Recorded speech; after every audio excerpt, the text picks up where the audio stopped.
കയ്പിന്റെ വേരുകൾ ഇളകിടട്ടെ, സ്നേഹത്തിൻ ഇഴകൾ ചേർന്നിടട്ടെ.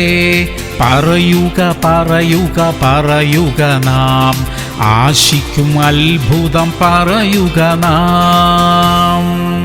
സങ്കീർത്തനങ്ങൾ 69:5. ദൈവമേ, നീ എന്റെ ഭോഷത്വം അറിയുന്നു, എന്റെ അകൃത്യങ്ങൾ നിനക്ക് മറവായിരിക്കുന്നില്ല. പ്രിയമുള്ളവരെ, നമ്മുടെ ബുദ്ധിയിൽ നിന്ന് ചെയ്യുന്ന കാര്യങ്ങൾ പലതും മണ്ടത്തരമായിരുന്നു എന്ന് അല്പം കഴിഞ്ഞാണ് നമുക്ക് ബോധ്യപ്പെടുന്നത്. ബോധ്യം വന്നാൽ അത് നമുക്ക് നല്ലതാ. അങ്ങനെയുള്ള അബദ്ധങ്ങളെ തിരുത്താൻ ദൈവം അവസരം തരും. ചില നഷ്ടങ്ങളൊക്കെ സംഭവിച്ചെന്നിരിക്കും. എന്നാലും നിർത്തിവെക്കേണ്ട ചില കാര്യങ്ങളെ ദൈവം വെളിപ്പെടുത്തിയാൽ നിർത്തിവെക്കുന്നത് നല്ലത്. ദൈവഹിതപ്രകാരമുള്ള ചെറിയ സംരംഭങ്ങൾക്കായി ദൈവം വഴി കാണിച്ചു തരും. പ്രാർത്ഥിക്കാം. സ്വർഗീയ പിതാവേ, ഞങ്ങളുടെ ബുദ്ധിയിൽ നിന്ന് ചെയ്തുപോയ തെറ്റുകളെ ഞങ്ങളോട് ക്ഷമിക്കണമേ. ഞങ്ങൾ ചെയ്യുന്ന കാര്യങ്ങളിൽ ഏതെങ്കിലും നിർത്തിവെക്കേണ്ട ആവശ്യമുണ്ടെങ്കിൽ അത് ഞങ്ങളെ കാണിച്ചു തരണമേ അപ്പാ. അവിടുന്ന് ഞങ്ങൾക്ക് വേണ്ടി തുറക്കുന്ന വഴികൾ മാത്രം ഞങ്ങൾക്ക് മതി കർത്താവേ. യേശു ക്രിസ്തുവിന്റെ നാമത്തിൽ തന്നെ. ആമേൻ, ആമേൻ, ആമേൻ.